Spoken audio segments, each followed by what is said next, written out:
Je vais faire une courte introduction. Alors, je n'ai pas de diapositive, donc vous êtes obligé de m'écouter bien attentivement sans vous endormir. Le but de mon propos, c'est de voir une viticulture sans herbicides. Est-ce possible? Mais surtout de resituer ce contexte. Et dans le cadre d'un contexte réglementaire qui est assez prégnant aujourd'hui, on a pour le viticulteur aujourd'hui le retrait de certaines substances. Récemment, en fin 2015, on a vu le retrait de l'aminotriazole, qui était quand même une matière active fortement employée dans les systèmes viticoles. On a aujourd'hui certaines incertitudes sur des matières actives, comme la flumoxazine, matière active du produit Pledge, avec une incertitude qui est toujours présente, et la date d'échéance aujourd'hui est fixée au 30 juin 2017. Donc qu'est-ce qui va advenir ensuite de cet outil-là?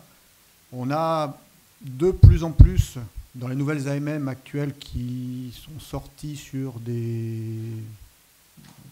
nouveaux produits plutôt d'association de matières actives, des restrictions de plus en plus importantes. Jusqu'à présent, on avait tendance à avoir des produits en restriction d'usage sur le rang de vigne, donc sur la ligne de plantation de vigne. Mais on voit apparaître aujourd'hui, liés à des problèmes d'évaluation écotox pour la plupart, des restrictions sur le rang de vigne, mais avec une surface indiquée de dire c'est sur le rang de vigne, pas plus de tant de % de la surface.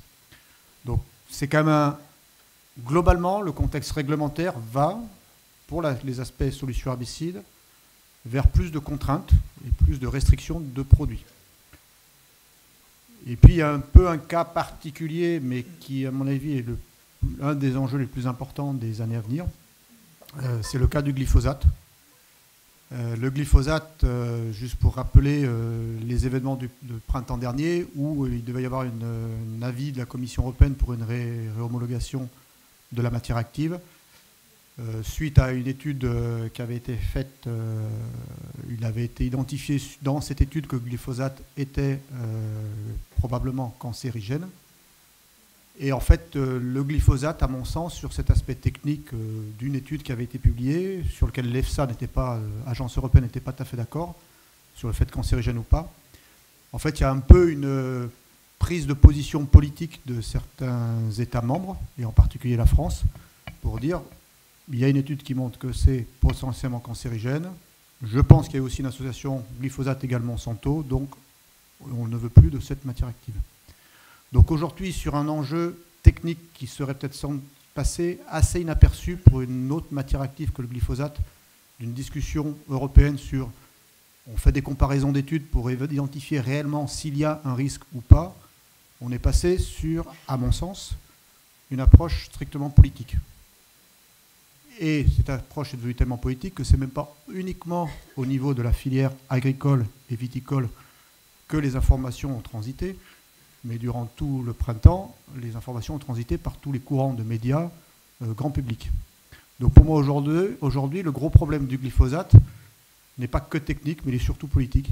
Et je crains très fortement que cette prise de position politique nous amène vers une interdiction du glyphosate à plus ou moins brève échéance. Et pour moi, pour la partie viticole, je dis ça parce qu'on a déjà quelques exemples en tête de discussions techniques qui sont très vite passées sur le domaine politique. L'enjeu des néonicotinoïdes, ça fait un certain nombre d'années que ça dure, mais j'ai envie de dire que sur les néonicotinoïdes, on n'est plus non plus que sur du technique. Il y a beaucoup de politique derrière, de pression des ONG, etc.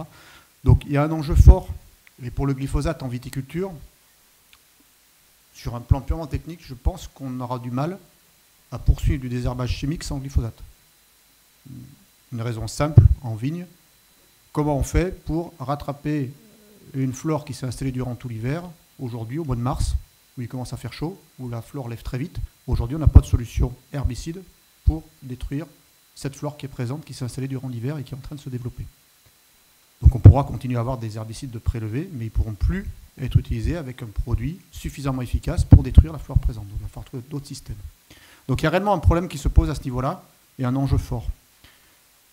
Dernier point, les aspects solutions alternatives. J'ai envie de dire, quelque part, on les connaît tous. De l'enherbement, on sait que ce n'est pas possible partout, mais on a déjà 15 ans ou 20 ans d'études de l'enherbement, on sait à peu près les contraintes que ça représente. Le travail du sol, beaucoup de groupes de travail sur les techniques, on a quand même du recul, on a des nouveaux outils qui arrivent, donc on sait à peu près maîtriser le travail du sol, que ce soit dans l'interrang ou sur la ligne de plantation. L'enjeu de ces nouvelles techniques, il est économique, il est d'organisation du temps de travail, parce que c'est plus de temps à passer.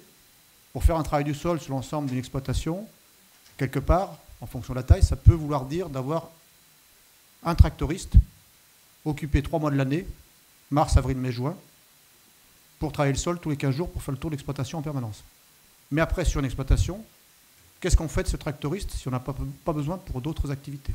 Donc c'est un enjeu et une problématique d'organisation de chantier, d'organisation d'exploitation. Et je pense que sur ces aspects-là, le réseau Défi Ferme peut apporter des réponses parce que des viticulteurs accompagnés par des techniciens se sont posés ces questions, ont essayé de trouver des solutions. Et peut-être que demain, dans le cadre de ces réseaux Défi Ferme, vers une vision peut-être plus territoriale, il faut peut-être aussi envisager des solutions, non pas uniquement à l'échelle de l'exploitation, mais à l'échelle d'un territoire, d'une zone, d'une commune, pour s'organiser, pour envisager une viticulture sans herbicides si demain on est vraiment contraint par les restrictions que l'on voit apparaître aujourd'hui.